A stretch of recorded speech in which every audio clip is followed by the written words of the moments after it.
इस्लाम के नाज़रीन YouTube channel पे एक दफ़ा फिर आपको खुशामदीद। चली है रस्म के यहाँ कोई न सर उठा के चले। ये आज जुमला मेरे कानों तक पहुंचा। वैसे तो हमने कई दफ़ा सुना है, लेकिन आज 80 साल के जनरल रिटायर्ड अमजद शुएब साहब, लेफ्टिनेंट जनरल अमजद शुएब साहब, उनको जब आज अदालत में पेश किया गया और जब उनकी वापसी थी, उनसे बेतहाशा सवालों की यलगार हुई सहाफ़ियों की जानिब से, लेकिन वो खामोश रहे। उन्होंने कहा कि मुझे कुछ नहीं कहना। आखिर में जब उनसे बहुत ज़्यादा सवाल करने की कोशिश की तो सिर्फ वो एक जुमला कहा कि चली है रस्म कि यहाँ ना कोई सर उठा के चले। ये कह के वो गाड़ी में बैठ गए। तो डरे उस वक्त से कि आज वो खामोश हैं, डरे उस वक्त से कि जब वो बोल पड़े उसी तरह जिस तरह से वो बोलते थे और आपको डर लगता था। मैं यकीनन मुखातिब हूँ यहाँ पे हुकूमत वक्त से, पाकिस्तान के वजीर दाखिला से, राना सनाउल्लाह साहब से। आपको एक 80 साल के बुजुर्ग से डर लगने लगा है? आप इतने कमजोर हो गए हैं, हमारा मुल्क, हमारी रियासत इतनी कमजोर हो गई है कि एक 80 साल का शख्स, रिटायर्ड फौजी, उसने अपने 40 साल इस मुल्क को दिए, जो कि एक गाजी, जिसकी एक तवील दास्तान है कुर्बानियों की। वो आज भी उसका जो लाइफ स्टैंडर्ड है, कोई जाकर देख ले, मैंने देखा है, बिल्कुल एक मिडिल क्लास फैमिली वाला उसका एक लाइफ स्टैंडर्ड है। एक छोटा सा उनका घर है बहरिया टाउन में, उससे ज़्यादा उनकी कोई जायदादें बड़ी नहीं है। उनकी फैमिली एक नॉर्मल मिडिल क्लास फैमिली की तरह अपनी ज़िंदगी गुजार रही है। अपनी जमा पूंजी उन्होंने अपने बच्चों पे लगाई, बच्चों को पढ़ाया लिखाया, इस मुल्क की खिदमत की, पाकिस्तान के परचम को कभी अपने से जुदा नहीं होने दिया। आज तक उनके सीने पे वो पाकिस्तान का परचम लगा होता है। और आप उस 80 साल के शख्स से डर रहे हैं इसलिए कि वो आपके खिलाफ बात करता है, इसलिए कि उसके नजरियात मुख्तलिफ हैं, इसलिए कि वो इमरान खान को सपोर्ट करता है। शर्म आनी चाहिए। कल जो तस्वीर वायरल हुई है जनरल अमजद शुएब साहब की, जिसमें वो अदालत जेल के सलाखों के पीछे खड़े हुए हैं, मुझे नहीं पता कि ये तस्वीर किसने वायरल की, क्योंकि इस किस्म की तस्वीर निकलती हैं, लीक होती हैं। इसका मकसद क्या होता है? दो चीजें हैं, या तो एक को आप जलील करें, दूसरा आप किसी को इसका मैसेज दें और अगले को डराएं। अगर आपका मकसद साबिक लेफ्टिनेंट जनरल अमजद शुएब साहब की तजलील था, तो आप मान लीजिए कि जिसने ये किया वो खुद जलील हुआ और जलील होगा। अगर आपका मकसद उससे लोगों को डराना था और एक मैसेज देना था, तो डरने वाले दिन तो गुजर गए राना सनाउल्लाह साहब। अब लोग नहीं डरते और अब लोग नहीं डरेंगे।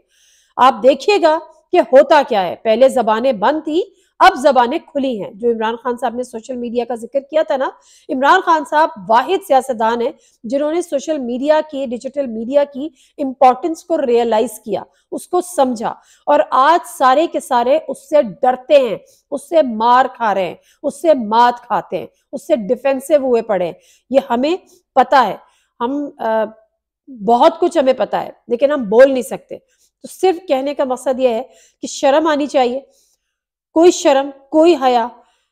आप क्या किसी को मैसेज दे रहे हैं कि आप किसी को भी नहीं छोड़ेंगे, चाहे वो कोई भी हो? ये मैसेज दिया जा रहा है। कोई बात नहीं, वक्त हमेशा एक सा नहीं रहता। जिसने भी ये मैसेज देने की कोशिश की है, राना सनाउल्लाह साहब, जरा चेक कीजिए कि आपके खिलाफ साजिश हो रही है। जो ये कर रहा है वो साजिश कर रहा है, क्योंकि इससे आप लोगों के लिए नफरतें बढ़ रही हैं, इससे आप लोग की मोहब्बत नहीं बढ़ रही। अगर आप समझते हैं कि आप खौफ बढ़ाएंगे, आप नफरतें बढ़ा रहे हैं। खौफ नहीं बढ़ रहा, खौफ खत्म हो रहा है, नफरतें बढ़ रही हैं। अवाम, किसी की भी अवाम, सियासतदान की सबसे बड़ी जो ताकत होती है ना, वो अवाम होती है। वो ताकत आप खो रहे हैं। उस ताकत को समझने की कोशिश करें। लेकिन बहरहाल हमारे मुल्क है, जिसकी लाठी उसकी भैंस। जितना जुल्म करना है आप कर लीजिए, जितना जुल्म आप कर सकते हैं कर लीजिए, लेकिन एक ना एक दिन आएगा जब ऊंट पहाड़ के नीचे आएगा, और वो ऊंट है ये हुकूमत, पहाड़ होगी ये अवाम। कल से अब तक इलेक्शन होंगे, इलेक्शन नहीं होंगे। सुप्रीम कोर्ट का फैसला ये हो गया, उसकी तशरीह ये है, हुकूमत इलेक्शन कराएगी, इलेक्शन कमीशन इलेक्शन कराएगा। कितनी बदनसीबी है, दिस इज वेरी अनफॉर्चुनेट कि आज भी हम इस बहस में पड़ रहे हैं। लेकिन ये तो हर सूरत लिख लिया गया है, मान लिया गया है, समझा दिया गया है कि इंतखाबात नहीं कराने। वजह इमरान खान का डर है। इमरान खान का डर है, इमरान तो होगा, अब तो वो वाली बात आ गई है। लेकिन अब मसला मैंने कल भी जिक्र किया था कि ये जो इंटरनेशनल हमारी स्टैब्लिशमेंट है वो भी इमरान खान के आके मुखालिफ खड़ी हो गई है और इमरान खान साहब की जान को शदीद खतरात लाहक हो चुके हैं। इस हद तक हम आगे चले गए हैं कि सुनने में ये आया है कि इमरान खान को नहीं आने देना, चाहे उसके लिए मार्शल लॉ लगाना पड़ जाए। कुव्वतें नहीं चाहती कि इमरान खान आए, क्योंकि हाँ, कुछ की छुपी बात नहीं है। जनरल बाजवा साहब जावेद चौधरी साहब को कह चुके हैं कि हमारी रीडिंग थी कि इमरान खान इस मुल्क के लिए खतरनाक है। मसला ये है कि मुल्क जो है वो बड़ी रिस्पेक्ट के साथ, विद ऑल ड्यू रिस्पेक्ट, डर नहीं है, इज्जत करते हैं, रियासत की इदारों की इज्जत करते हैं। तो अब मसला ये है कि मुल्क कैसे चलेगा, आपकी रीडिंग से चलेगा या अवाम की मर्जी से चलेगा। वो लीडर वो पाकिस्तान में हुकूमत करेगा जो आपकी रीडिंग कहती है कि खतरनाक नहीं है, ये फायदेमंद है, या फिर अवाम जिसको सिलेक्ट करती है या इलेक्ट करती है।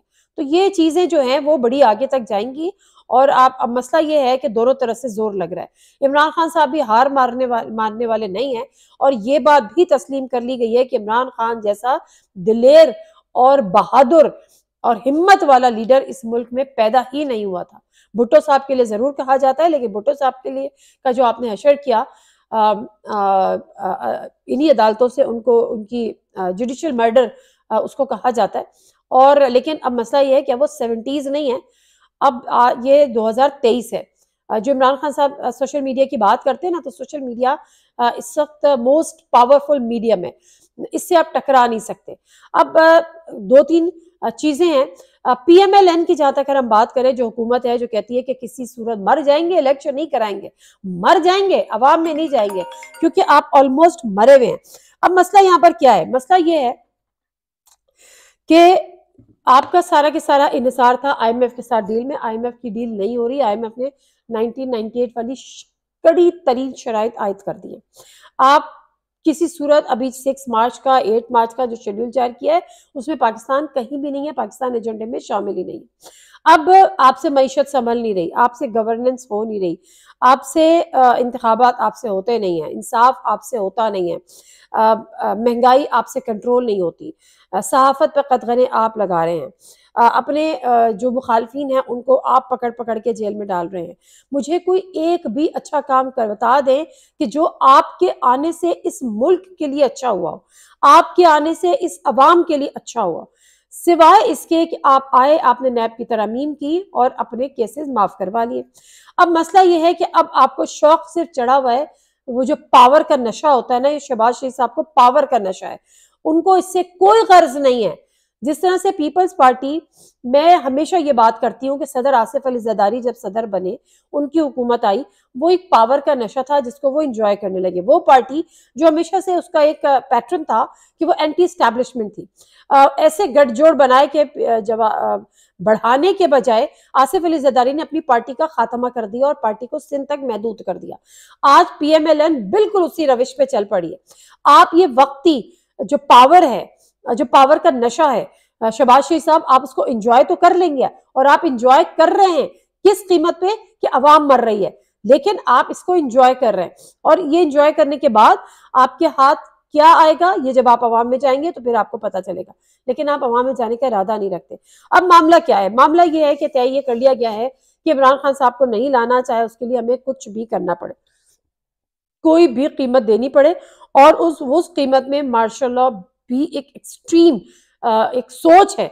और अगर ये सोच पाई जा रही है, और अगर ये सोच पाई जा चुकी है और इस पर सोचा जा रहा है, या अगर आपका ये प्लान B, C, D जो भी आपका प्लान है वो इंतहाई खतरनाक प्लान है। टर्की की मिसाल हमारे सामने है। अब अवाम जो है वो इतने बादशाह हो चुके हैं कि वो इतनी आसानी से आपकी हर ज्यादती को तस्लीम करने को अब तैयार नहीं है। इमरान खान साहब कल कह रहे थे कि अभी तो मैंने पूरे मुल्क की कॉल नहीं दी कि पूरे मुल्क से लोग निकलें और जेलों में जो है वो जेल भरो गिरफ्तारी अपनी दे दें।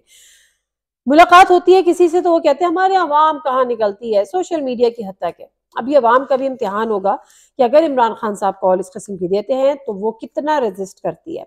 लेकिन बहरहाल हालात जो हैं, जो लोग ये समझ रहे थे कि इससे बुहरान में खात्मा होगा, बुहरान में कमी वाक़ होगी, जो सियासी बुहरान हमारे मुल्क में चल रहा है, ऐसा कुछ नहीं है, बहरान में इजाफा होगा, क्योंकि वो कुव्वतें राना सनाउल्लाह साहब जैसी या हुकूमत वक्त जैसी जो सोचे बैठी है कि इमरान खान को नाअहल करना है, इमरान खान को जेल में भेजना है, आप जितना करते रहें ये बैकफायर करेगा। ये सुन लीजिए, समझ लीजिए, लेकिन लगता मुश्किल है। नादिम मिर्जा को इजाजत दीजिए। अल्लाह हाफिज।